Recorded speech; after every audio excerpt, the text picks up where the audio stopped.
Welcome and thank you for stopping by Sheila's Audiobooks, and I am Sheila. This recording is coming from South Texas. All stories on this recording are in the public domain per United States copyright law. These stories were first published around April 1910. They are about Lord Lister called John C. Raffles, the most brilliant among all thieves. He is the terror of usurers and moneylenders, robs them of their possessions by his wiles, protecting beleaguered innocence and supporting the needy. Man of honor in all respects. He persuaded that many abuses, protected by law, continue to proliferate with impunity. Every effort is made to apprehend Lord Lister, called John C. Raffles, the most brilliant of thieves. Reward, £1,000 sterling.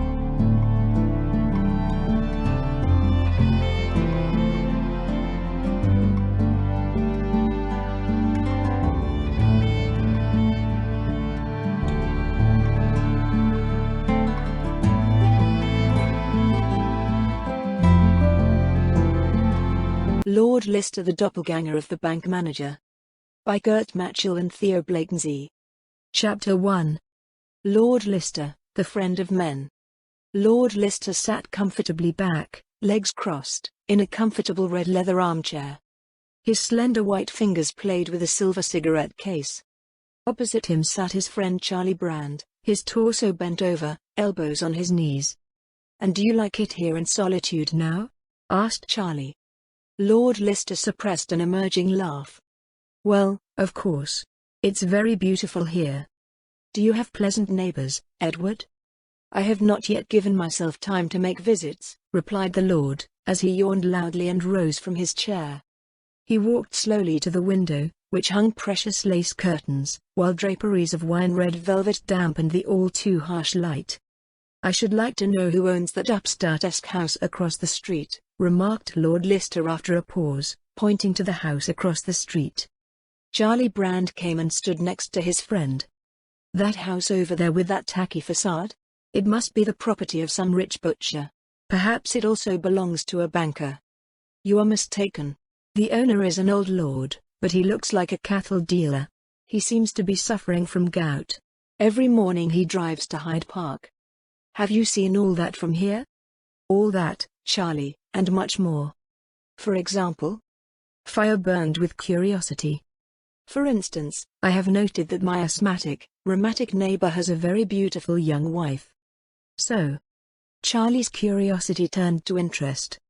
"Are you—" He stopped. There, is she?" he asked suddenly. At the opposite window appeared a figure, dressed in white, with light blonde hair. The two gentlemen saw clearly that she was walking excitedly about the room, wringing her hands as if in despair. "There she is," said Lord Lister. "What should she care? Of course quarrel with her husband. She must not be very happy." "That is understandable."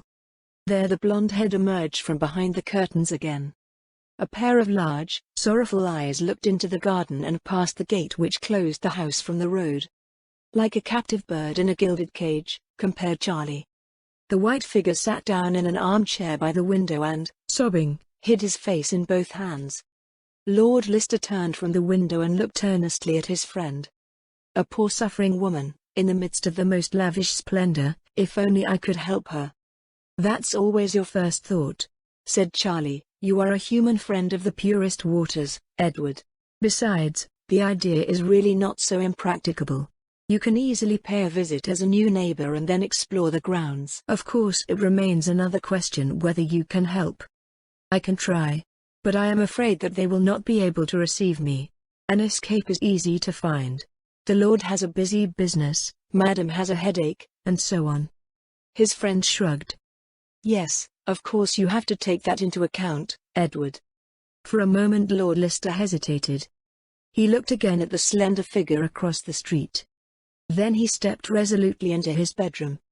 He was in elegant visiting toilet when he reappeared.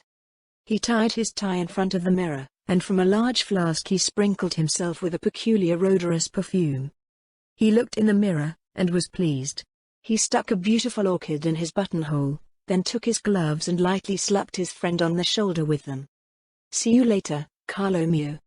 You are a man of action, Edward." Lord Lister disappeared. Moments later, Raffles yelled at the house across the street. A livery servant opened and bowed deeply. Lord Lister handed him his ticket. He did not follow the livery attendant through the park, but turned into a side road. Past dark pines he came across a narrow white bridge of birchwood that crossed a stream lay. Behind a bush he heard sobbing very loudly. In a few steps Lord Lister was there and the branches parted. Lady Daisy Montgomery sat on a stone bench, looking at the stranger with a pale, blotchy face. "Forgive my immodesty," he pleaded, introducing himself, and saying that he was coming to visit as a neighbor. The fair-haired beauty tried to control herself, while the Lord told her that he wanted to take a closer look at the delightful park and was lost. She tried to speak, but sobbing prevented her from going on, and she sank back in despair on the couch. "Ma'am," said the visitor, quite confused, "can I be of any service to you?" "Yes, help me," came it then with a desperate cry, "deliver me from that devil in human form." Then, suddenly startled, she continued, "But what must you think of me? You don't even know me." In a weak, hesitating voice she told him her history of suffering throughout her unhappy marriage. It was the old song, the old sorrow. A young, beautiful, spiritually eminent woman was coupled with an old man, a man of low rank, who, realizing that he would never win her love, tormented her in every way. The measure of her suffering was full, and what the heart is full of, the mouth overflows. She had sacrificed herself for her family. Her father, of ancient nobility, was utterly ruined. He had just visited her husband and this had given rise to a new scene. Lord Lister did not ask the reason for this visit when Lady Montgomery was silent. "And is there nothing that brings any joy to your sad life?" "If only my parents were independent of him, or if it were only possible for them to regain possession of their precious family jewels." The sound of voices stopped her. "I'm sorry I disagree with you, Baron Bassing," someone was heard to say in a derisive tone. "It is certainly the same to you, in which way I have received the claim. The fact is that it exists. It is also a fact that I have not yet received a cent back. You have given me a pledge, but what else do you intend to do?" Shivering, Daisy hid her face in her hands. "My husband," she stammered, "and my poor father." "Let us go, lest we become unwanted hearers," suggested Lord Lister. But she made a gesture of denial, and at the same time there was a soft, melodious voice. "You forget, Montgomery, that my daughter Daisy, when she accepted your proposal, made the condition." A mocking laugh prevented the Baron from going on. "The condition was, no, but it's good." "That looks like extortion, Baron." "I gave in to that woman's whim at the time. Of course I don't for a moment think of handing over that important thing." A glowing blush colored the beautiful woman's face. Her husband continued, "I give you another term, Baron. Then if you do not fulfill your obligations again, the jewels have become my property." A vehement contradiction was heard, then the two gentlemen had passed by. "Is it gambling debt?" Lord Lister asked in a whisper. "Yes," replied Daisy, and after a pause continued, "I sacrificed myself, but the sacrifice was in vain." She straightened up with flaming eyes. There was something devilish about her beauty at that moment, and in dumb admiration Lord Lister's eyes followed the lines of her slender figure with the golden headdress. "My father was at a loss when he had to pay his high gambling debt, and to save himself he enlisted the help of Montgomery, who offered to help him, but did so at unbelievable profiteering. Of course, as that story unfolded, Montgomery came to our house busy. He spent most of his time in my father's study. He was also invited to our table, and then he always displayed a foolish gallantry towards me. Of course I took the old gentleman's politeness very soberly, until one day I had to realize that it was bittersweet. One day he was looking for me in the park, and then he made it so difficult for me that I roughly pointed him back. Grinding my teeth, he left, and I thought I was rid of him for good. But man proposes dash. Meanwhile it seemed as if the old splendor was returning to our house. My parents revived, my brother Guinea could continue to wear the officer's uniform, debts were cleared and new purchases made. But luck is waning, and one day it flew away again. Montgomery had bought several bills from my father and was now offering them at a time when stock market speculation made our finances anything but favorable. One evening my brother Guinea came home to measure the measure, pale and disturbed, and confessed that he had lost £1,000 sterling. He begged father not to make him unhappy and to give him the sum. His debtor was Sir Montgomery. Oh, how I hate that Satan in human form who so shamefully misuses the power of money. But listen further. My father set all pride aside and informed Montgomery of the true state of affairs. He listened with folded arms. Then he asked for a pledge for the borrowed capital, and with a bleeding heart my father gave him the precious family jewels. Let me be brief. My brother's gambling debts forced father to knock on the villain's door again. Against his expectations he was immediately helped. But then came the terrible.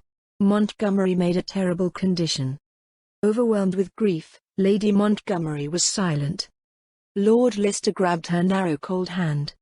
I now know everything, madam, he said softly. He asked you to be a wife. Not true? She nodded sadly and a tear fell from her long lashes.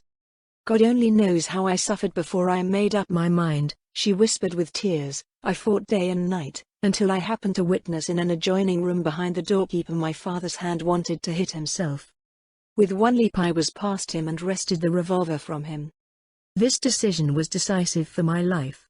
Without a second thought, I accepted the proposal, but at the same time I made the condition that the precious family jewels should be returned to my parents. The Lord promised to do this after the marriage. He has not kept his word. Does he keep those jewels himself? Asked Lord Lister. Yes, replied Daisy, he hides them, as if they were his property, in a fireproof and burglar-proof safe. I am going now, madam, said Lord Lister. You can always count on my help. There comes my husband back, she interrupted. I'm going to see my poor father. With these words she disappeared into the park, while Lord Lister went to meet the landowner who was holding the visitor's calling card in hand. I've been looking for you for some time, Lord, but I see my wife has kept you company. Yes, that honor has fallen to me. I had the pleasure. Lord Montgomery interrupted him. We had actually already met before you paid me a visit, even if only at a distance. I have admired you several times already, as you rode away on your beautiful gold fox. But let's go home, he added. The gentlemen entered together and took place in comfortable armchairs. Didn't my wife feel too well? No, your wife seemed to have a bad headache. All cures, nothing but cures. It doesn't mean a thing, of course, said the loving husband. Lord Lister looked around the room. It was upholstered with heavy oak furniture. On a table inlaid with mother-of-pearl was a precious box of hammered silver. Lord Lister watched it with interest. Do you keep your treasures therein? He asked casually. Heaven save me, that would be irresponsible, replied Montgomery. I keep it in a fireproof and burglar-proof safe, below this room, in a barred vault. The gentlemen talked for a long time about hunting and other amusements, until Lord Lister rose to leave. I wanted to tell you this, said the host. Today in a week's time we will give our first large party. The invitation cards have not yet been sent, but I hope we may count on your presence. Raffles' eyes sparkled for a moment. He readily accepted the invitation.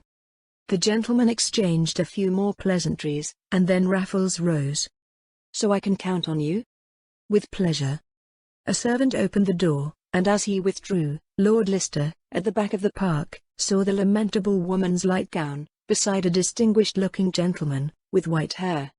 Charlie Brand waited for his friend with keen interest. When he got home he walked up to him and looked at him curiously. You're coming late, Edward. Did you hear any news over there? Yes, I have. What is it? Don't keep me in suspense too long. Raffles didn't think of saying anything. I must go now, Charlie. Will you come with me for a while? Chapter 2. In the cave of the Cyclope. In the darkest London, at the end of a dark, dingy side street stands an old, dilapidated house. Fierce, rough faces often look through the windows, from which there are no curtains, as shrill cries for help shriek through the street. Then the savage listen to see if there's anything they like, and a moment later the features disappear again. Every night there are victims on this street, but no one ever comes to the aid of the threatened, who are lured into a dark corner and then shaken out and killed. Countless crooks have their hiding places in the many pubs. Also in the old house on the corner, an old dilapidated spiral staircase leads to a cellar house, where a pub is kept. A well-dressed young man had just descended the stairs.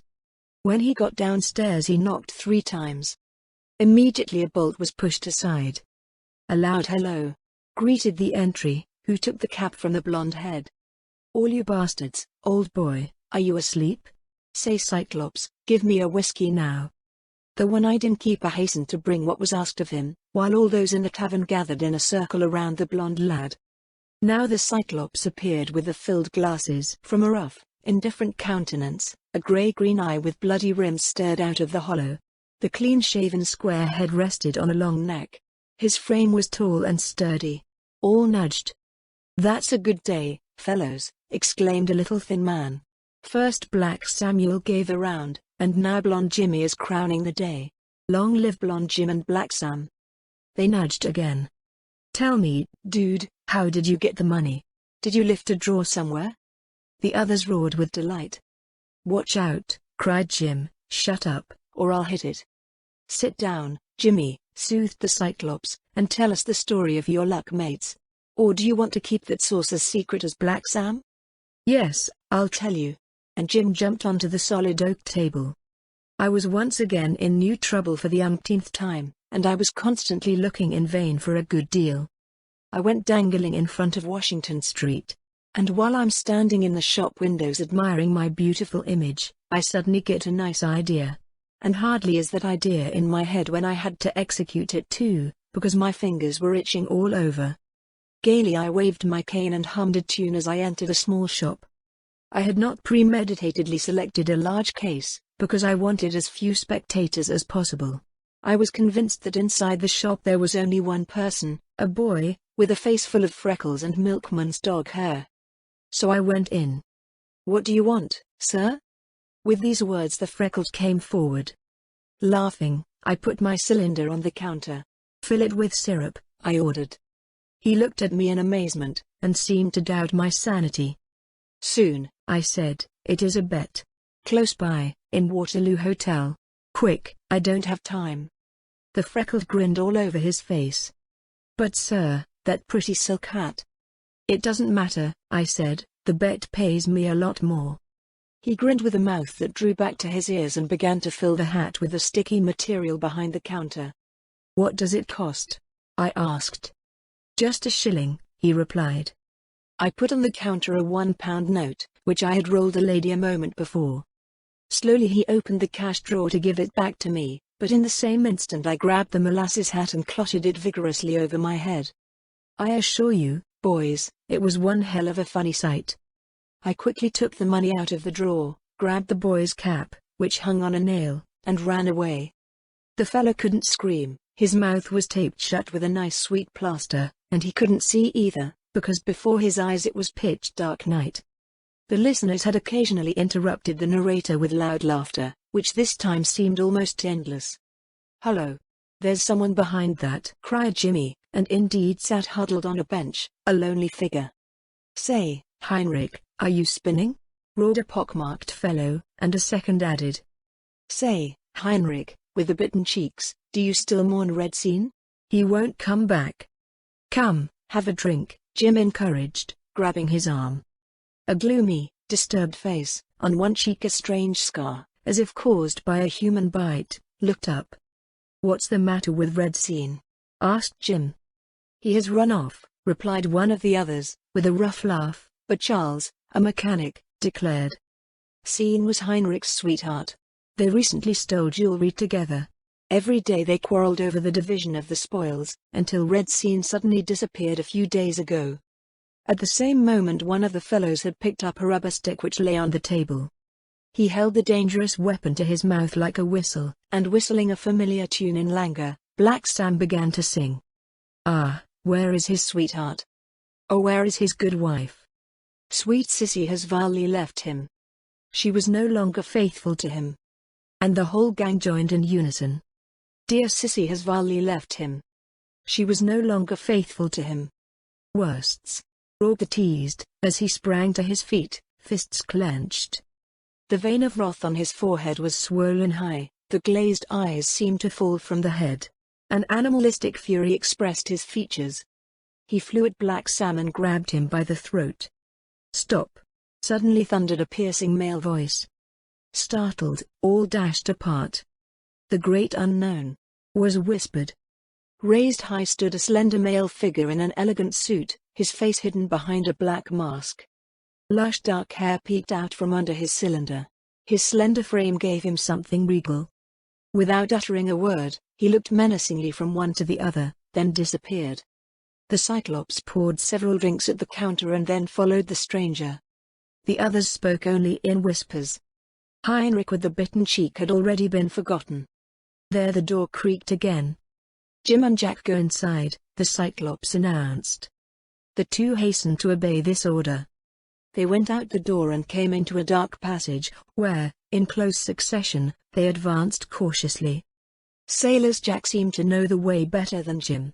He led the comrade in silence through a maze of corridors. "You see, Jack," broke in Jim suddenly, "it's a great honor for us that the chief had just called us." "Shut up," snapped Jack. They stopped in front of a door. Jack knocked 3 times. "Come in," came a metallic sound. They opened the door and entered an elegantly furnished room. On a table were the drinks poured by the Cyclops, an untouched breakfast, a bottle of wine, and a case of cigars. John Raffles, the masked one, sat in an armchair. "Good evening," he said. On the table in front of him lay sounding new burglary tools, and in a corner next to the stove stood a large, open suitcase, containing an oxygen device of the latest invention. "Sit down," said Raffles, with an inviting wave of his hand. He pushed the box of cigars towards the two, who served themselves and bowed in thanks. Only when the two were smoking did the master thief begin to speak. "I have a grand plan," he began, "which I need some of you." "How are your instruments?" Sailor Jack grinned. Then he looked eagerly at the tool that lay on the table. "I threw in all my best stuff during the last break-in, Chief." John Raffles took some of the steel objects and handed them to the delighted Jack. Jim was also provided with the necessities. "And now we may proceed to the order of the day," he remarked. "The place for your work is Lord Montgomery's house. It's all about precious family jewels. The cabinet, which has to be opened, is made of the very latest system. She stands in the vault, which is located in the basement. There's a big game tomorrow. The midnight hours between 11 and 1 is the best time to strike." He got up and bolted the door. He then continued in a whisper. After some time the visitors left, and through the dark corridors they soon reached their comrades again. Hands behind his back, the great stranger walked up and down the room. He then stopped in front of the trunk and looked at its contents. "We will put the Bassing family back in their possession, old miser," he murmured through his white teeth. His eyes sparkled behind the black mask, his chest heaved.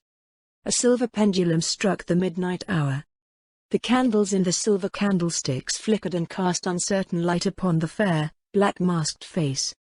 Outside the storm howled, and the small cellar windows flapped behind the precious curtains. Raffles had gone to the writing table and sat down in front of it. He took paper and envelopes from an ivory box. It was fine, strong, black paper. In the top left corner, 2 gold-plated burglar's tools were jumbled together as initials, and below them the gold monogram J. Sir. He dipped a pen into the skull of a skull that served as an ink quiver, and wrote with red ink on the black background. Then he sealed the letter and pressed the button of an electric bell. The Cyclops appeared on the threshold. "Post this letter," ordered Raffles in a curt tone, "and have Jim and Jack come up again to test the termite device." A moment later the two appeared again. An armor plate was set against the wall and iron cylinders filled with oxygen were prepared. A rubber hose was connected to the contents of the bottles and the end attached to a bladder. A strong, hissing flame emerged from the oxygen. Part of the armor plate was now coated with termite, a flux, and the flame directed to this place. Ghostly the hissing of the flame and the drilling of the burglar's tools sounded through the stillness of the night. "Should we also take the iron bottles with us?" asked Jim the master thief in a whisper. "No," he replied calmly, "we only take crowbars, drills and screws." Something fell on the floor. A rubber stick had slipped out of Sailor Jack's trouser pocket as he stooped. "What is that?" asked Raffles. "Do you use such instruments, old boy? Watch out, Jack, be careful. Do not do things which are not lawful in my service, for then I will no longer need you." A cowardly murderer does not belong to my men. Human life is sacred to us. The morning was dawning, when the men departed. Chapter 3. Liszt's Rhapsody. Well, Lord Innsbruck, under this title John C. Raffles had been introduced. What you say there of charity and humanity are the foolish dreams of an idealist. It was Montgomery's thick voice that spoke these words. These are things that no longer belong in today's society. Our world is modern, human love is out of the question. You are still young, you do not know the people yet. I am committed to the principle of not looking too much to the left and to the right. I take care of myself. And Lord Montgomery once stroked his bald skull. But I know, Lord Innsbruck, continued the old man, that your principles of life are quite different. How come? Because I think that selfishness is always based on an inferior character. So, do you mean that? Let's not argue about that. I see people getting ready to sit down to dinner, and frankly, I care more about truffles, oysters, and champagne than about the whole modern world reform. Raffles went to great lengths to remain courteous. You mustn't be too fond of sweet treats, Lord Montgomery, he joked. A nice saying goes. Don't spoil your belly too much. He is an ungrateful guest. If you give him the best. Is he a burden to you the most? That's true, that's quite true, and it's very nice, laughed Lord Montgomery, in a cooing tone. Then joined the other guests. All the rooms were brightly lit. The servants walked to and fro silently. All the guests seemed to be present. Montgomery gave such parties only because his beautiful young wife insisted.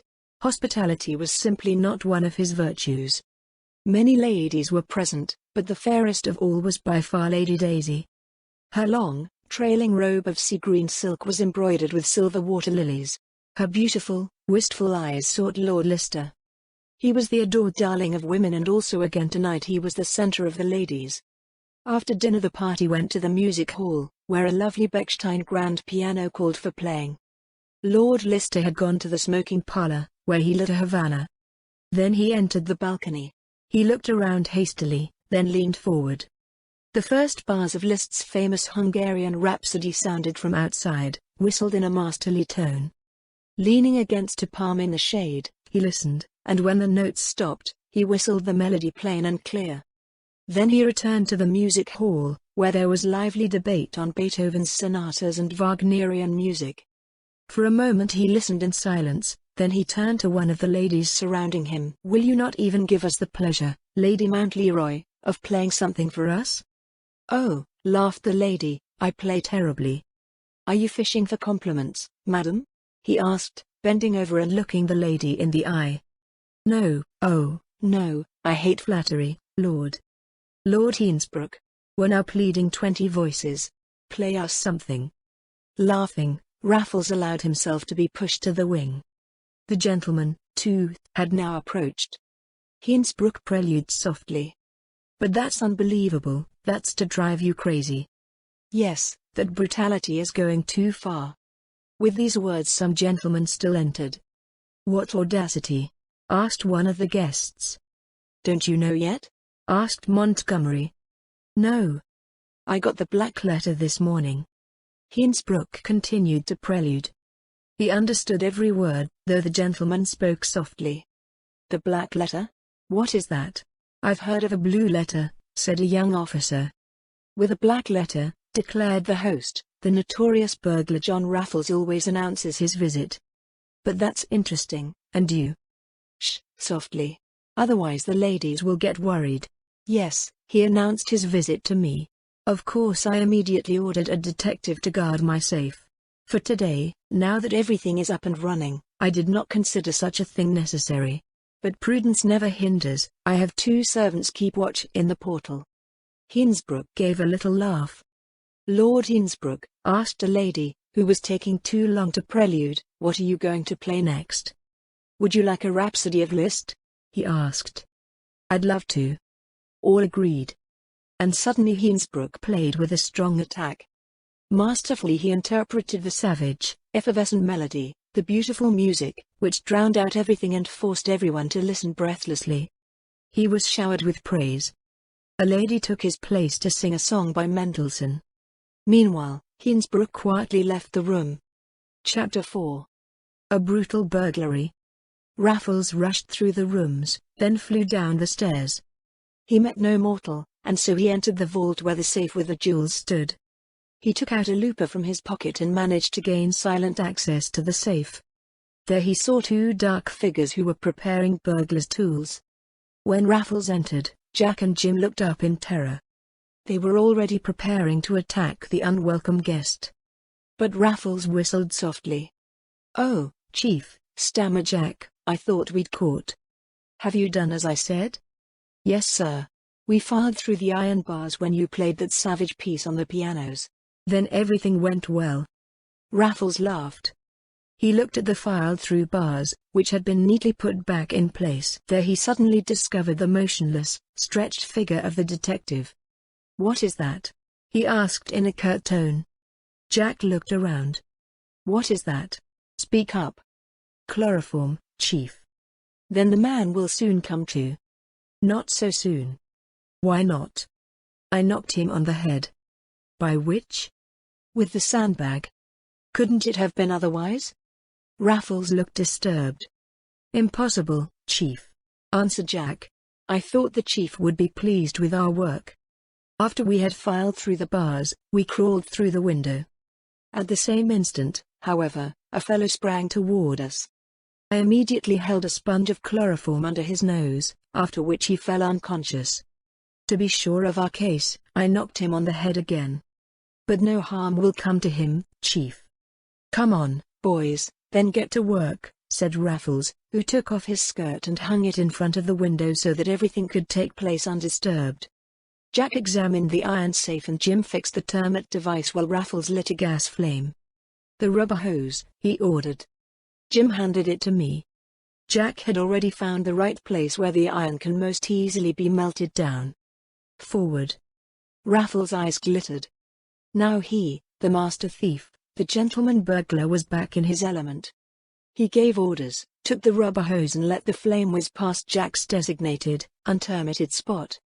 He labored silently, nothing was heard but the hissing of the flame. At the door Jim listened, and Jack followed the work of the master thief with great interest. In the park the trees rustled in the cool of the evening, a dog barked. From above, the muffled singing rang through Raffles' ears, but otherwise all was quiet. Suddenly voices were heard. In an instant Raffles had turned off the gas, and in utter darkness the three men stood, breathless, listening. "That old fellow must be afraid of his valuables," came the voice of a servant. "We must stand here yearning to ward off the thieves, instead of feasting on roasts and wine leftovers in the kitchen." "Come, James, let's go to the kitchen," said the other. "No mortal will notice." "Well, of course. Nothing happens." "Are you coming?" "Yes." The men retreated. The light flared again. The gas flame leaked with eager tongue along the metal, as if to forcefully penetrate the iron. The trio continued in silence. "Now we won't be disturbed again," whispered Jack with a grin. Raffles didn't answer. He was too busy working. The steel plate became thinner and thinner. Outside the dog was still barking. "It seems to have smelled the fuse," Jim whispered. "Don't get stuffy," laughed Raffles. "Are you afraid of prison?" Jim turned red. He felt hurt in his burglary honor. "There may be an officer outside and then it would be a shame from all the effort," he apologized. "Quick, the crowbar, Jack," Raffles ordered. A large hole now appeared in the iron. Jack reached over the crowbar. "Now careful." Raffles took the tool. A tug, a brief crack, the cupboard was open. Calmly, Raffles examined the contents. There was not too much cash, about £500. In one corner, however, stood a large lilac velvet pouch. Raffles opened it. There were the jewels of Daisy's family. Carefully he closed the case. Then he took a handful of banknotes and distributed them among his band of helpers, who accepted the wages amid stormy thanks. Raffles slipped the pencil case into his breast pocket. "Now get yourself out of here in one piece," he said to Jim and Jack. He himself put on his skirt again, opened the door cautiously, and thus unseen came out onto the veranda, where he sat down in an armchair, as if to fully enjoy the glorious summer night. He looked up the road. Two dark figures just left the park and disappeared quickly. "So, Lord Hinsbrook, you sit here gushing in the moonlight, while the ladies look and long for you?" A young landowner spoke to him in this way. "And do you know that a fortune-teller is coming for the ladies?" "Yes, I know. Lady Montgomery spoke to me about it a few days ago." "It is, of course, colossal nonsense, such divination, isn't it, Lord Hinsbrook?" "Ah, the divination of today is not much different from that of the oracle at Delphi. To have some sort of glimpse into the future," replied the questioner. Chapter 5. The Witch of Suffolk's. Jack and Jim raced on. When they came to a way of the cross some way behind the station, they parted and Jim lay in wait in a dry ditch. No sound was heard. He looked at his watch. It was 11:45. There someone came along the ditch. It was an old woman. In a flash, Jim jumped up. The old man drew back, startled. "Hello, old witch, where are you going?" "To the castle. I must predict the future for the beautiful ladies." In an instant Jim had tied the old one and dragged it into the ditch. "Shut up, old man, or I'll cut you down. Give me your outer garments at once." Trembling with all the members, the woman got rid of her fur neckerchief, jacket and skirt. Then she also unbuttoned her headscarf. Jim took it all in and started dressing up. He pulled the headscarf deep into his eyes, then took out a box of ochre extract and rubbed it on his face so that he could no longer be distinguished from an old gypsy woman. He laid the old woman down tied and threw his coat over her. "Look, old dragon, at least you won't freeze now," he scoffed. "You'll get your rags back in a little while." He went the way he had come, and after a while he stood before Montgomery's house, which the old man had referred to as the castle. He saw two gentlemen standing on the porch. In one he immediately recognized Raffles, and this one, too, had noticed him. A smile played on Lord Leicester's shapely mouth. "It's getting cool," said the young landowner. "Let's go in before we catch a cold." "Catch a cold? It is so delightfully beautiful here on this lovely summer night." There the tower clock struck the midnight hour with a metal strike. "Huh? The haunted hour," laughed Raffles. "Now we'll have a joke when the old gypsy comes," said the other. Sound of voices reached them. "She seems to be here already, Lord Hinsbrook. Are you coming?" But of course. Arm in arm the gentlemen entered the drawing room. A most charming sight awaited them there. The lights of the gas crowns had turned down, and the hall was dimly lit, which became magically beautiful as the full moon shone through the high windows. The chairs were gathered in a large circle, on which the guests had taken their seats. The ladies whispered and chatted to each other and, like the gentlemen, looked at the door in tense expectation. "Is she a real gypsy?" a lady asked Lady Montgomery. "I have been told," replied the latter. "I have not seen her." There was a knock on the door. "Within. Within." It sounded from a dozen throats at once. A woman entered, dressed in colorful cloths. She looked around the room for a moment, then slowly approached. Tense silence ensued.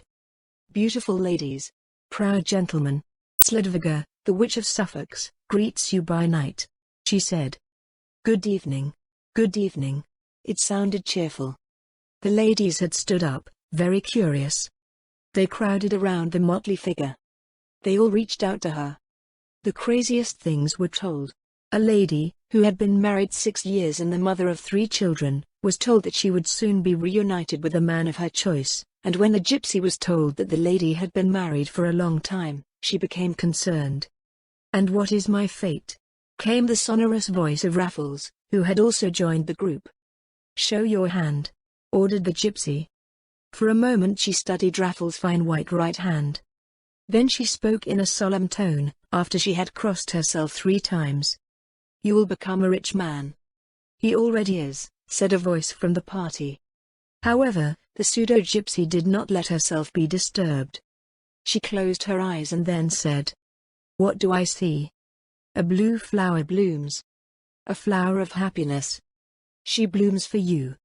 For you, fair man. An angel with blonde hair. An angel sweet and pure. Will be yours." All were now crowding around her. "Tell me, witch, what fate awaits me?" asked Montgomery's thick voice. The witch also took his hand. "Oh, what do I see?" she exclaimed suddenly, "Poor old man. Cover your face. Your future lies in the coffin." The wind howls and blows. The storm rages and rages.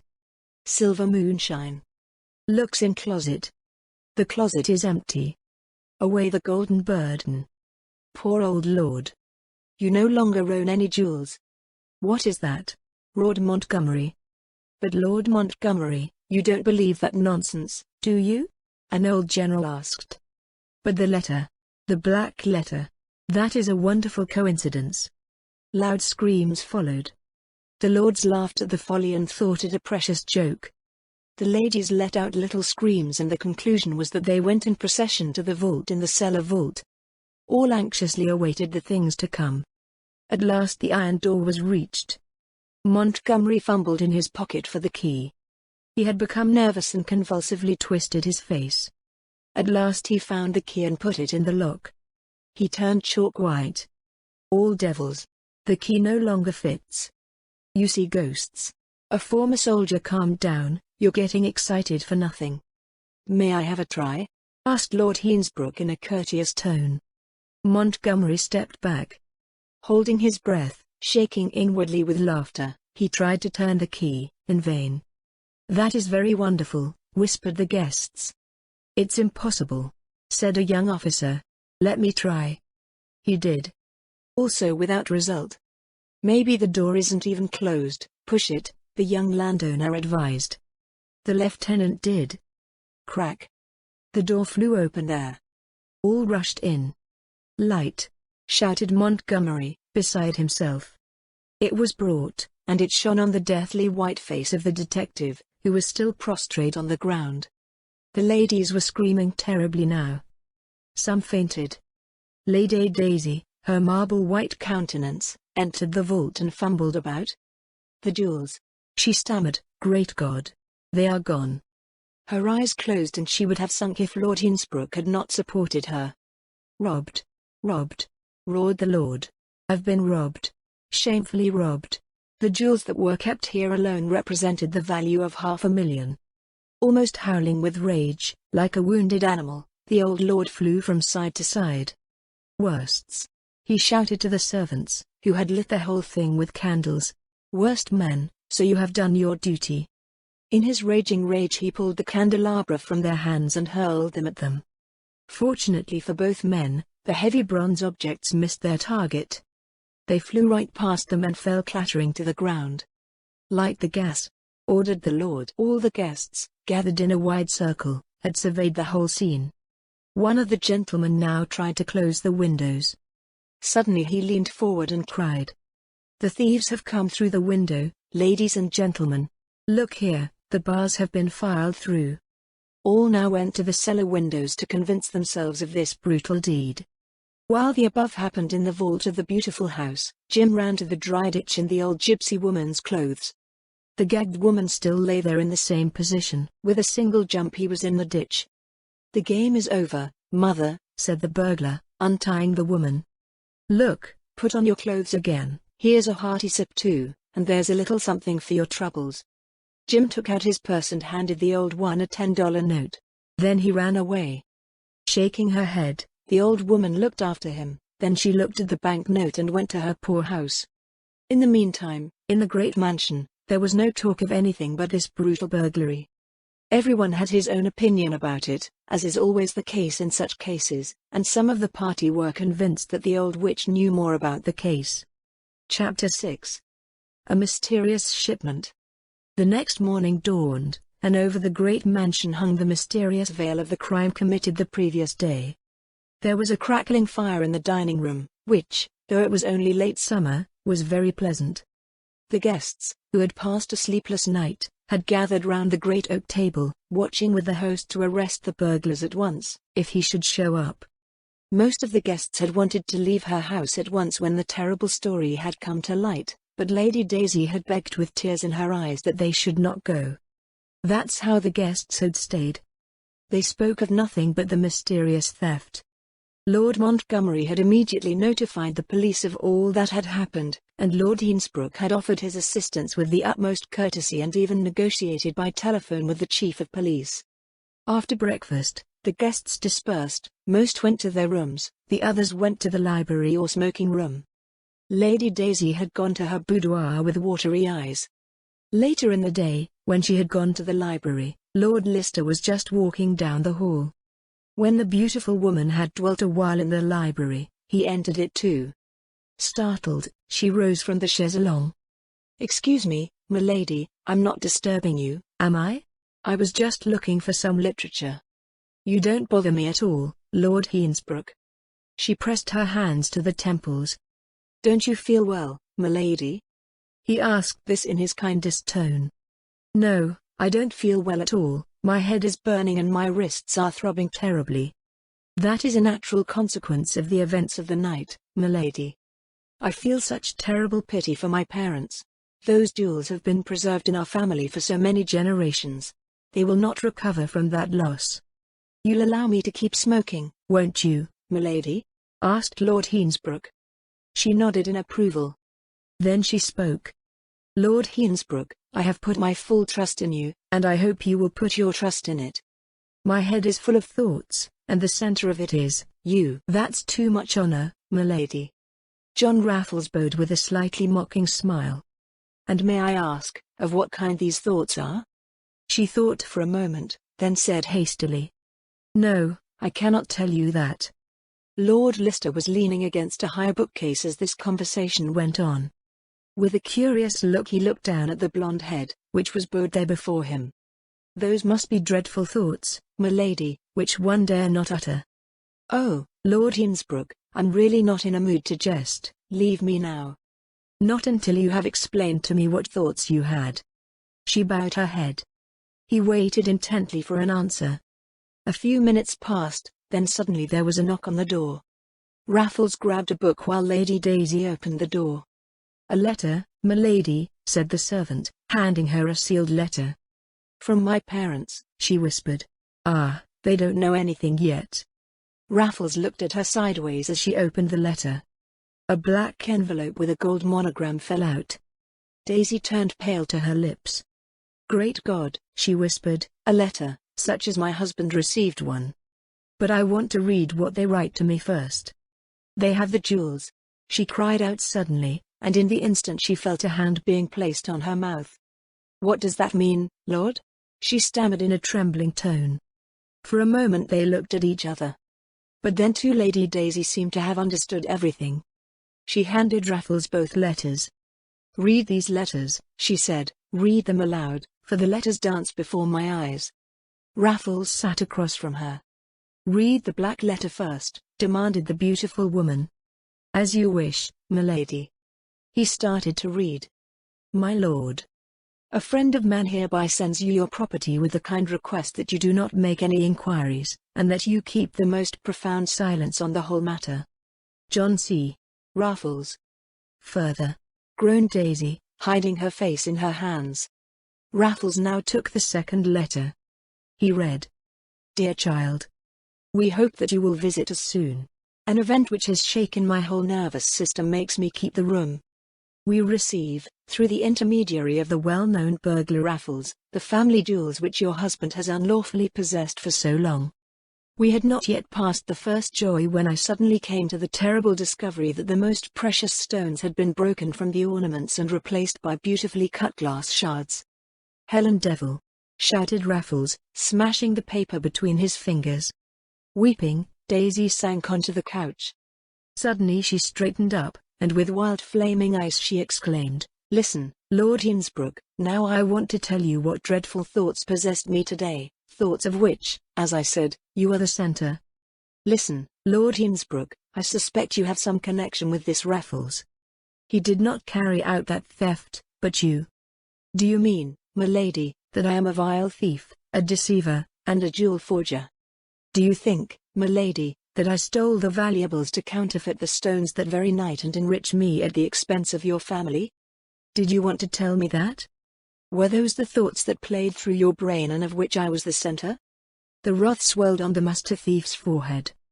The beautiful woman trembled. "Forgive me, my lord," she begged. He continued, "No, Lady Montgomery, if any jewels are forged, Someone else has the forgery on his conscience. Do I want to give you his name? Secure. Lord Montgomery, your husband. Then she spoke. My God. A few weeks ago, as he said, he sent the jewels to a jeweler to have them repaired, as he said. That will be the time when the forgery was carried out. Such a wretch, she exclaimed. Do you know the jeweler's address? Asked Raffles.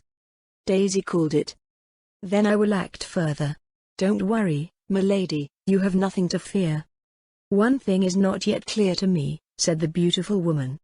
And that is? What may have impelled that Raffles to this theft? Pure human love. Lady Daisy looked up. For seconds she stared at Raffles, then suddenly she exclaimed. You are John Raffles, he finished. She sank unconscious on the couch. An hour later Raffles was sitting in the music hall on the Bechstein wing. Gloomy notes of a plaintive Beethoven sonata rustled up, the guests all came to listen. The sonata was followed by a merry march, followed by a fugue by Bach. Montgomery entered and introduced a slender gentleman. Sid Inspector Baxter. Lady Daisy blushed. Just a moment, she turned to her husband. This one followed her. They entered her boudoir. What do you want? I just wanted to tell you that I'm going to see my parents. I received a letter that father has his period. Will you go now while we have guests? I have already apologized to them. I find that very strange. Not at all. And do I have to go for that? Yes. That Baxter is unsympathetic to me. Hey, I don't understand that. He is very sympathetic to me. He made me understand that only someone close to me could have committed the theft. You see, one who has my full confidence. She turned pale. And you know what's so wonderful? That a few days before the theft you repeatedly insisted on having the jewels. You see, that is very unsympathetic to me. Wrath prevented her from speaking. Disgraceful. Such a conjecture. She would have hurled it in his face that he was an impostor, but for Raffles' sake she was not allowed to do so. She went to him and spoke in a contemptuous tone. Rogue. Snake. He yelled back. Now I am sure. And I won't spare you either. In monetary matters, all friendship ends. He went back to the room where the detective was waiting. He again asserted that only one who had the confidence of the master of the house could have committed this theft. And who do you suspect? Yes, my lord, it is my profession, but... Speak freely. I suspect your wife. Montgomery was startled anyway. But how do you explain the disappearance of the banknotes? She had an accomplice, whom she had to pay, of course. But that letter from Raffles? That's her accomplice. We'll go to the vault again, suggested Montgomery. And they went. Lustful, merry tunes rang out from the music hall. In a fit of rage, Montgomery clenched his fists and a curse escaped his lips. In Montgomery's study, Baxter walked to and fro with long strides, while the lord sat at his writing table, his countenance gloomy. They just seemed to have had a lengthy conversation. Imagine, my lord, if your wife had no part in the crime. How, then, would Raffles have come to know that you possessed the jewels? Possibly from the jeweler who had to repair it. There was a knock on the door. Come in, cried the lord. A servant pushed in a 13-year-old boy, who carried his cap in one hand and a letter in the other. Mr. Baxter? He asked. I am, replied the detective. The boy now handed him the letter. Mr. Baxter. In person. Porter not paid, it read. Ha, important messages. He handed the boy a coin. Here, little fellow. Do you have to wait for an answer? No. The boy left. The detective hastily opened the letter. A black letter fell out. Baxter read the writing. His face grew more and more red. He then threw the paper away with a curse. May I read? The lord asked. Certainly, grunted Baxter. My dear Lord Baxter. Read the lord. I learned by chance that you are very fond of getting to know me. I can't claim that interest is reciprocal, but I'd like to do you a favor. At 5 o'clock this afternoon I will be waiting for you at the Waterloo Cafe, Waterloo Street. See you soon. With 1,000 regards. John C. Raffles. a far-reaching brutality," murmured the Lord. "Do you intend to heed this invitation?" "Of course. I hope to catch the fellow." He took out his watch. "The train is leaving in 10 minutes. But then you are much too early, Mr. Baxter. I have other things to do." And in a rage, Baxter ran out of the house. Chapter 7. A trick that happened.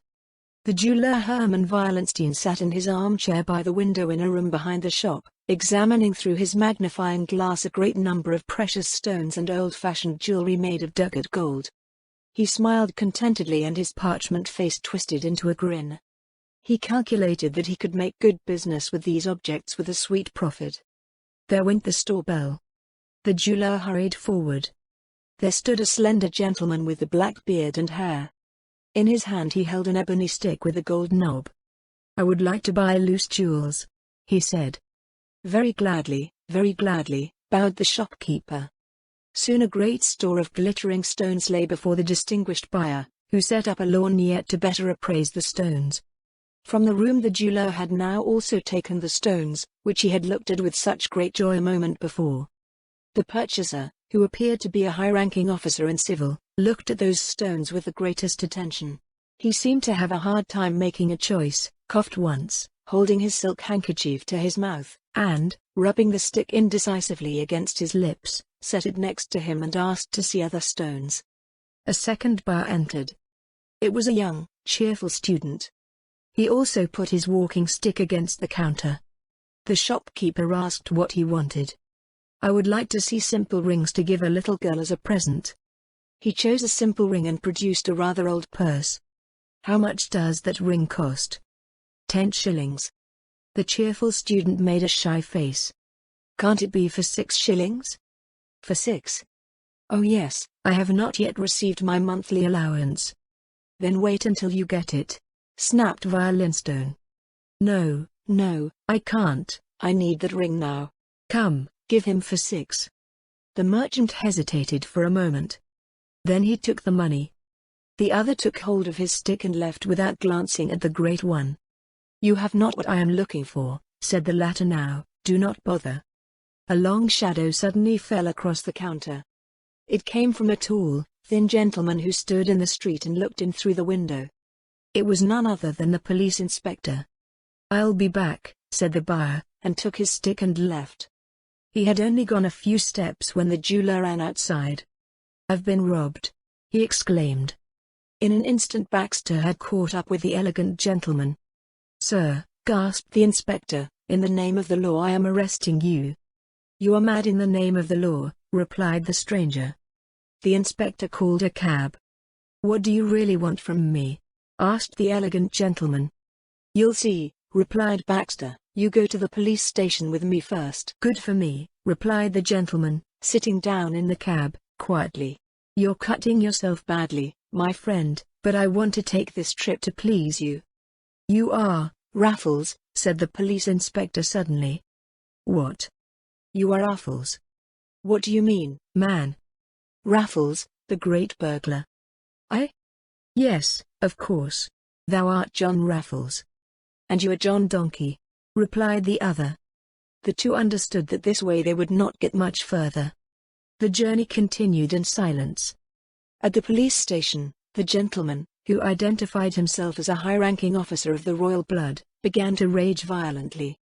"Everything will be cleared up, Your Serene Highness," soothed the commissioner. At his express request, the suspect was immediately searched. However, nothing was found on him. The detective, meanwhile, fingered the stick, as if to find some hidden mechanism. The owner turned to the sniffer, laughing. "You seem to like that stick. You may keep it in memory of this incident." The commissioner and Baxter apologized as they let the distinguished gentleman go, and the commissioner said to Baxter, "That was a bad mistake on your part, Inspector." Chapter 8. The Cheated Police Inspector. An hour later, the door of the Cyclops cave was opened. A gentleman of distinguished appearance entered. "Quick, Charlie, I don't have time. Come with me," he called to a student, while all those present rose reverently. Charlie hurried along. The two walked through the dark corridors. "Now? Here's the stick." Charlie handed him a heavy cane with a gold knob. Raffles pressed a picture. "How did you get them all in there, Edward?" asked his secretary, in great astonishment. "I brought the stones to my mouth unnoticed with the handkerchief, then put the stick to my lips and spit the stones in through the hollow." "Well done, Edward. Are you used to it differently from me? You are a miracle man." Raffles began to count the stones. "They are all there." "Can I go now, Edward?" asked Charlie. "One moment." He wrote a receipt. "Here, deliver this package to his address and have the receipt signed. You then take it to Café Waterloo." "Excellent. You take good care of it, Charlie?" "Of course. I'm counting on it. You can." "Goodbye, Charlie." "Bonjour." It was packed in the Waterloo Café.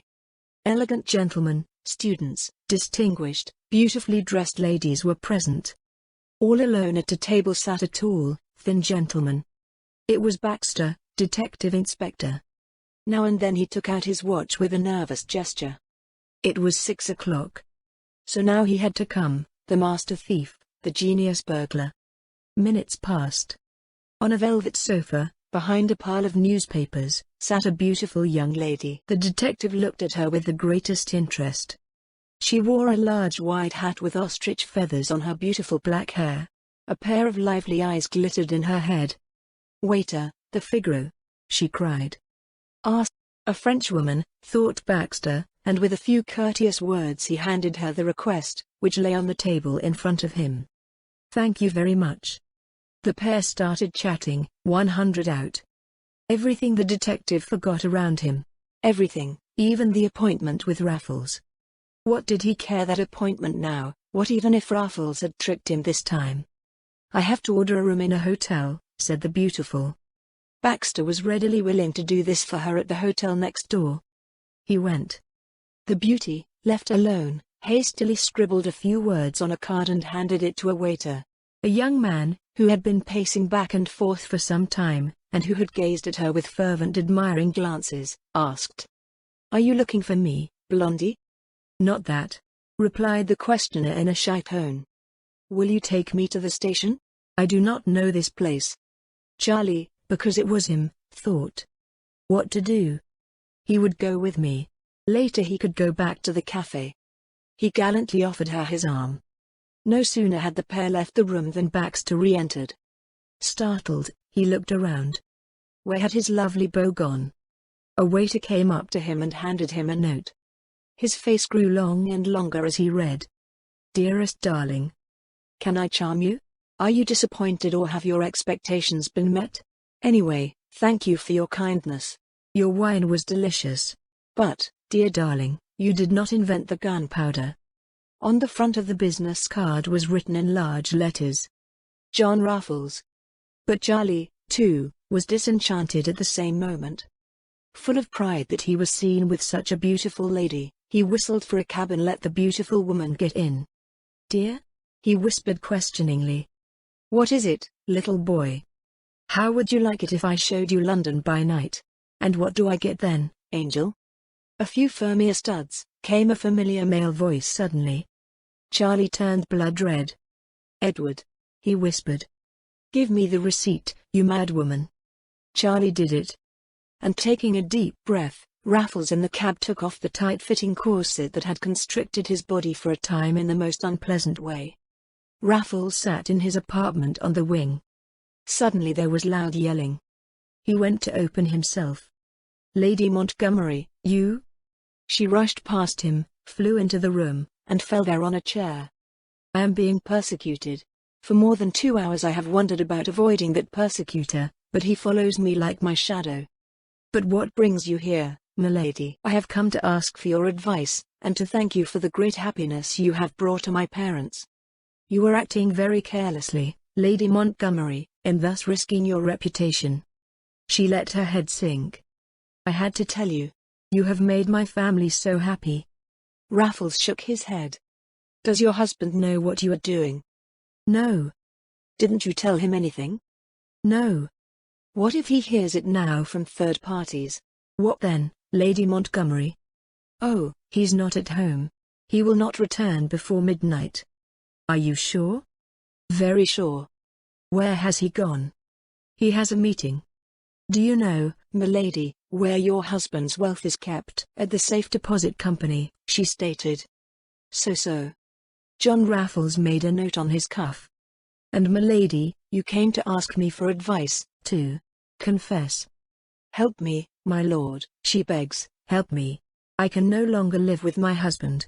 He has ruined my happiness. Oh, he has made me so deeply, deeply unhappy. Keep calm, my lady. I can't. You must. You owe it to yourself. Oh, my lord, She sobbed violently. Then she continued. I must go, far away. But where will you go? She was silent. A long pause ensued. Do you want to go back to your parents? Perhaps that would be for the best. Do you think? Yes, there I can rest from all the misery, from all the great grief that man has caused me. She stood up and buttoned her gloves. I've calmed down a bit now, thank you again, my lord, for all you've done. She held out both her hands to him. Maybe we'll never see each other again, maybe it's a goodbye for life. Farewell, Lady Montgomery, he said in a melodious voice. May luck be more favorable to you henceforth. They exchanged a handshake. Anyway, be careful, milady, get a carriage and go to the station. Why? Your husband may have your steps checked. He is already doing that. Are you sure? Oh yeah. And who is the spy? Inspector Baxter. I thought so. That is, of course, the man who has followed you now. She looked through the window. He's not here now. Downstairs stands only a slender lady in a traveling cloak. That's Baxter, milady, you can be sure. What am I to do now? The poor woman trembled all over. I'll bring you, said Raffles convincingly. They took place in a carriage and Baxter followed them in a second. But Raffles hadn't lost his usual cool-headedness and ingenuity now. As he disembarked with Lady Daisy near the station, Baxter also left his carriage to take immediate action now. Raffles, however, beat him to it.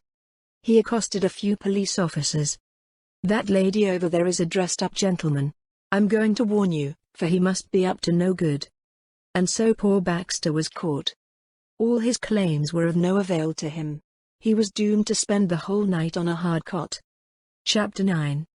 The False Bank Director. Lord Lister entered his study, where Charlie Brand was sitting at the desk. Is there any news, Charlie? Nothing of significance. We are only invited to hunt. What yacht? Fox hunt. I don't care about that. And I was so looking forward to it. Oh, you? Why not, Edward? Because there is no danger involved. Yes, you like danger. I will do that. By the way, Edward, how is your blonde beauty? Who do you mean? Lady Montgomery. You forget, fellow, that lady is married. However, she has left her husband. So? And what do you think to do? Absolutely nothing, Charlie. You are mistaken, the lady is going back to her parents. I feel much for Paris at the moment. Me too. But have you? Change? Not yet. That's all. He took out a roll of gold money and a pack of banknotes. And now, Charlie, I'm off. Where to? I'm going to the bank. I need money. Which bank do you go to? To the safe deposit company. Do you have a safe there? Not me, but others. Have you seen the last portrait of our director? One of the cashiers asked the attorney at law of the safe box company. The portrait is in all the illustrated sheets, replied the questioner. Is he still in America? Well, no. He is already on his way home. He can be here any day. I'm even surprised he hasn't arrived yet. Suddenly steps were heard. The door opened, and a gentleman appeared on the threshold, traveling bag in hand. The director, whispered the officers. Indeed, the intruder looked strikingly like the portrait in the graphic. He greeted politely. Two volunteers took his coat, hat and travel bag. The director wanted to see the cash book and ledger and asked for the different keys to the safe boxes. At once everything that was asked of him was brought to him. The director began to leaf through the books with zeal. He seemed to be looking for something. "Montgomery number 37,252, he whispered.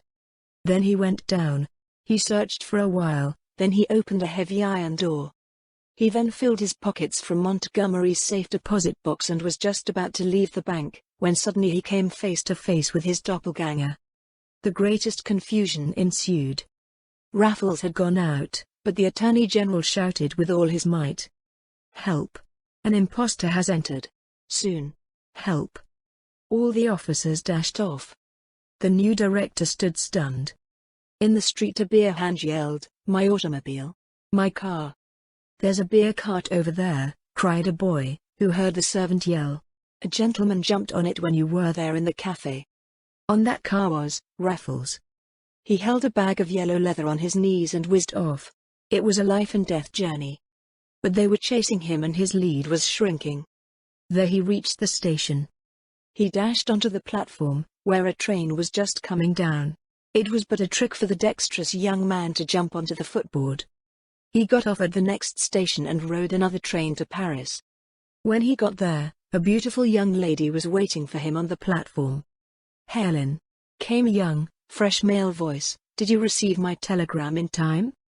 Raffles, strong and elegant, stood in front of Miss Walton and closed her in his arms, jubilant. Lord Montgomery, however, pulled his hair out.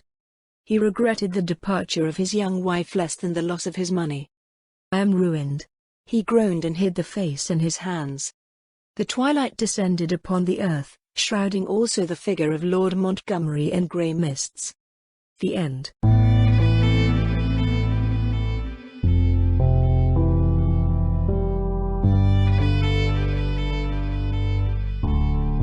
Thank you for listening to today's episode. I really hoped you enjoyed it.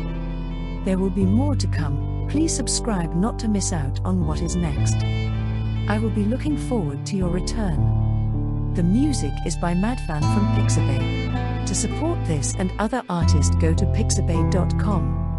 Sheila.